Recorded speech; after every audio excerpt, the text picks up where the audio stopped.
Selamat siang kepada Ibu Rohani SPD MSI selaku dosen pengampu PLP2. Di sini saya akan mempresentasikan laporan kemajuan PLP2 di semua swasta PAB 8 Saintis. Pertama itu adalah latar belakang. Model pengembangan kurikulum pendidikan guru dilakukan dengan memperhatikan prinsip-prinsip berikut. Pertama, keutuhan penguasaan kompetensi yang terkait dengan akademik, kependidikan, dan akademik bidang studi. Yang kedua, keterkaitan mengajar dan belajar siswa. Yang ketiga, adanya koherensi antara konten kurikulum dari kerangka pikir tersebut dapat dinyatakan bahwa penyiapan guru profesional harus disiapkan mulai dari jenjang akademik, baik pada tataran akademik di kampus maupun pengenalan lapangan sedini mungkin, pada setting nyata atau latar otentik, di sekolah atau lembaga pendidikan lainnya. Hal ini dimaksudkan agar sedini mungkin calon pendidik memahami, mengetahui, menghayati, menjiwai, dan memiliki kemampuan kritis dan analitis terhadap profesinya kelak. Untuk itulah seluruh mahasiswa program sarjana pendidikan wajib mengikuti tahapan pemagangan penyiapan calon guru profesional melalui PLP.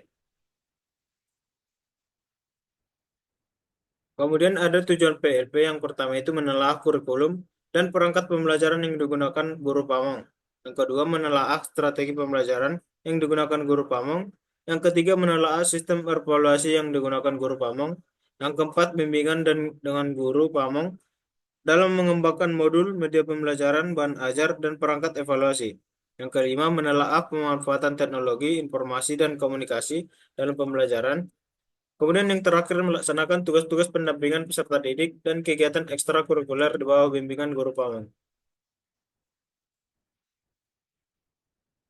Kemudian pada bab 2 informasi umum sekolah mitra PLP2, yang pertama itu visi sekolah, yaitu mampu menguasai iptek atau logika, mengutamakan moral atau etika, mencintai, menghargai keindahan atau estetika, dan memperkaya protika serta menumbuh kembangkan upaya dan sikap kompetensi untuk meraih prestasi.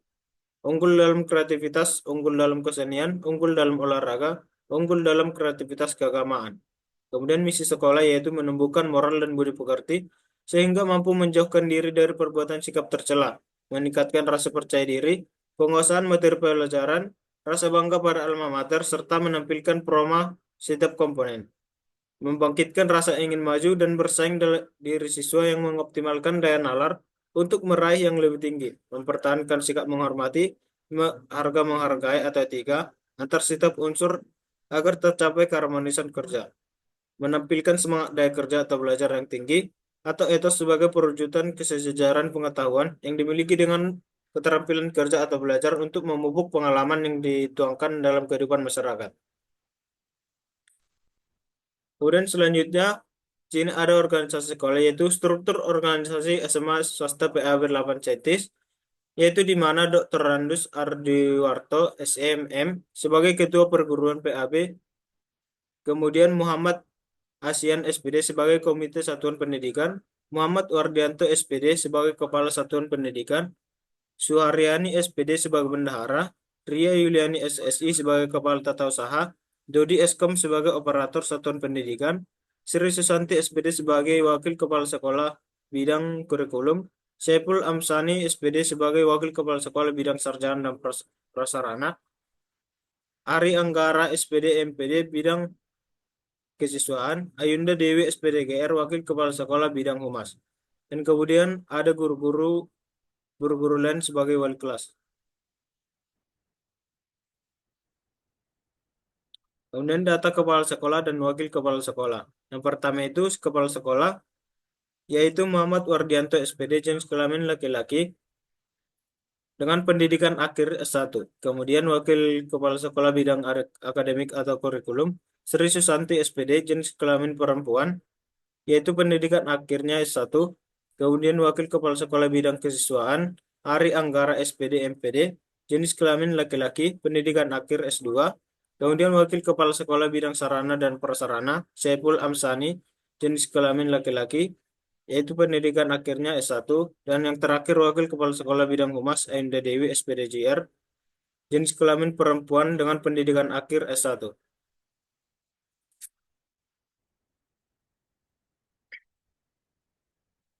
Kemudian data guru dan pegawai.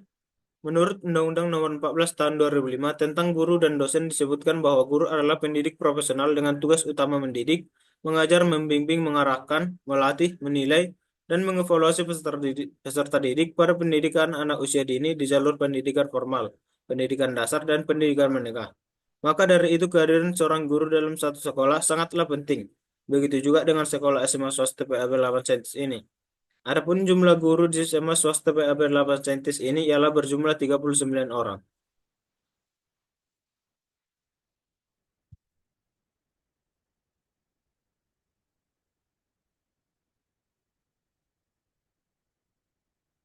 Kemudian data siswa yaitu salah satu komponen dalam sistem pendidikan ialah adanya peserta didik. Sebab seorang tidak dikatakan sebagai pendidik jika tidak ada peserta didik.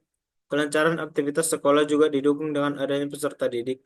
Maka keberadaan peserta didik sangatlah penting. Untuk mendukung keberhasilan proses pendidikan, sekolah SMA swasta BAB 8 Saintis mempunyai jumlah siswa sebanyak 625 siswa yang terdiri dari kelas 10 sebanyak 185 orang, yang diantaranya laki-laki sebanyak 81 orang dan perempuan sebanyak 104 orang. Kemudian kelas 11 berjumlah 200 orang, yang di mana jumlah laki-laki berjumlah 95 dan perempuan berjumlah 105 orang. Nah, kemudian kelas 12 yaitu berjumlah 197 orang. Kemudian sarana dan prasarana. Yang pertama itu sarana yang jenis yang pertama itu ruang kepala sekolah dengan kondisi baik dan jumlah satu, ruang guru kondisi baik dengan jumlah satu, ruang belajar kondisi baik dengan jumlah ruangan sebanyak 20 ruangan. Yang kemudian itu ruang pelayanan atau administrasi seperti ruang koperasi kondisi baik jumlahnya satu, ruang ibadah kondisi baik jumlahnya satu, pos sapam kondisi baik jumlahnya satu, lapangan upacara kondisi baik jumlahnya satu, kantin kondisi baik jumlahnya satu, toilet kondisi baik dan jumlahnya sebanyak 4, ruang laboratorium kondisi baik berjumlah 2, ruang perpustakaan kondisi baik berjumlah satu, ruang kesenian kondisi baik berjumlah satu, ruang UKS kondisi baik berjumlah satu, dan ruang OSIS kondisi baik berjumlah satu. Kemudian ada prasarana sekolah, yaitu yang pertama daya listrik atau tenaga listrik dengan kondisi baik dengan jumlah kebutuhan 7,7 kWh. Kemudian daya listrik penerangan kondisi baik dengan kebutuhan 4,8 kWh. Kemudian jaringan telepon kondisi baik dengan kebutuhan 1. Sumber air bersih kondisi baik dengan kebutuhan 3. Saluran perombangan air hujan kondisi baik berjumlah 3. Kemudian pagar pengaman kondisi baik yaitu dengan kebutuhan 4 kali 24 meter.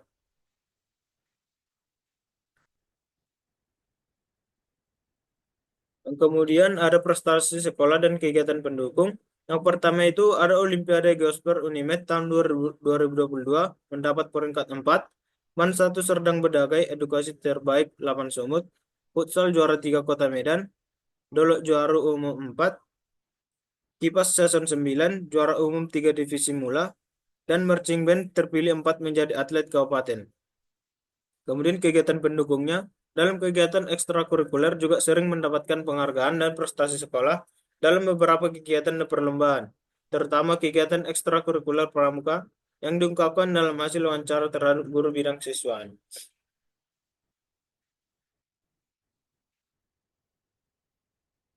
Kemudian pada bab 3 yaitu hasil kegiatan PLP2. Yang pertama itu analisis perangkat pembelajaran, strategi pembelajaran, sistem evaluasi dan pemanfaatan teknologi informasi dan komunikasi dalam pembelajaran. Pertama itu pengumpulan data yang dilakukan dengan observasi. Observasi dilakukan untuk mengawasi secara langsung penerapan perangkat pembelajaran yang digunakan oleh guru di kelas. Kemudian metode wawancara yang dilakukan dengan beberapa pihak terkait, yaitu guru, siswa, dan pihak administrasi sekolah.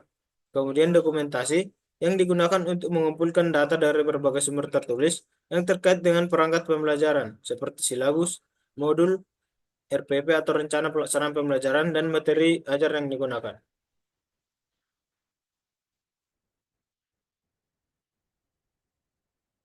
Kemudian ada analisis data. Proses analisis dilakukan dengan pendekatan analisis kualitatif, termasuk pengkodean tema, yaitu menyusun dan mengorganisir data dari wawancara, observasi, serta diskusi kelompok untuk mengidentifikasi tema-tema utama, seperti kesulitan siswa dalam memahami materi atau keberhasilan implementasi teknologi dalam pembelajaran. Selanjutnya, kami melaksanakan penyaringan masalah dan solusi yakni mengidentifikasi tantangan yang muncul dalam proses pembelajaran, seperti kendala terkait materi atau teknologi, serta merumuskan solusi untuk mengatasinya. Analisis ini bertujuan untuk mendapatkan gambaran yang jelas mengenai efektivitas perangkat pembelajaran dan strategi yang diterapkan, sekaligus menyusun rekomendasi perbaikan yang lebih terarah.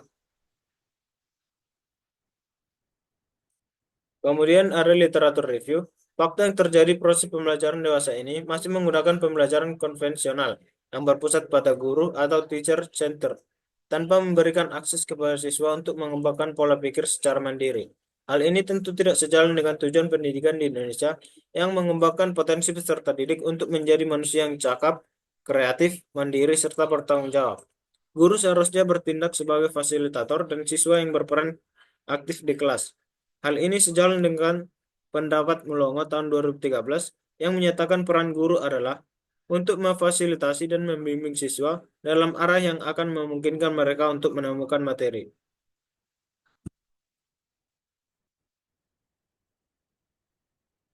Kemudian ada kemajuan pelaksanaan asistensi kegiatan intrakurikuler, kurikuler, dan ekstrakurikuler. Yang pertama, bentuk kegiatan kurikuler dan ekstrakurikuler. Adapun kegiatan ekstrakurikuler di SMA swasta PA 8 Sentis diantaranya pencak silat, pramuka, paskibra, komputer, marching band, dan sanggar tari. Sementara kegiatan intrakurikuler di SMA swasta PA 8 Sentis yakni pembelajaran di kelas diikuti dengan kegiatan diskusi kelompok, presentasi untuk membangun kepercayaan diri siswa, ulangan harian, ulangan tengah semester, dan ulangan akhir. Kegiatan peribadatan, upacara bendera untuk menumbuhkan rasa nasionalisme dan cinta tanah air, piket kelas, dan kegiatan kurikuler di SMA swasta PA 8 Sentis berupa kegiatan P5. P5 atau Proyek Penguatan Profil Belajar Pancasila merupakan salah satu komponen penting dalam kurikulum Merdeka yang dirancang untuk mengembangkan kompetensi siswa secara holistik. Kemudian peran mahasiswa dalam melaksanakan asistensi. Yang pertama, mahasiswa bertindak sebagai fasilitator dalam kegiatan P5 di kelas dengan pengetahuan dan pengalaman yang lebih luas. Mahasiswa mampu membimbing siswa dalam merancang, melaksanakan, dan mengevaluasi proyek mereka. Mereka dapat membantu siswa dalam mencari sumber informasi, mengembangkan ide-ide kreatif, serta mengatasi kendala yang mungkin timbul selama proses pelaksanaan proyek P5 di kelas. Yang kedua, mahasiswa dapat menjadi role model bagi siswa. Sebagai generasi muda yang lebih dekat dengan perkembangan zaman, mahasiswa dapat memberikan contoh nyata tentang bagaimana menerapkan nilai-nilai Pancasila dalam kehidupan sehari-hari. Kehadiran mahasiswa juga dapat menginspirasi siswa untuk lebih aktif dan kreatif dalam mengikuti kegiatan kurikuler. Kemudian yang ketiga, mahasiswa dapat membantu guru dalam mengelola kegiatan kurikuler.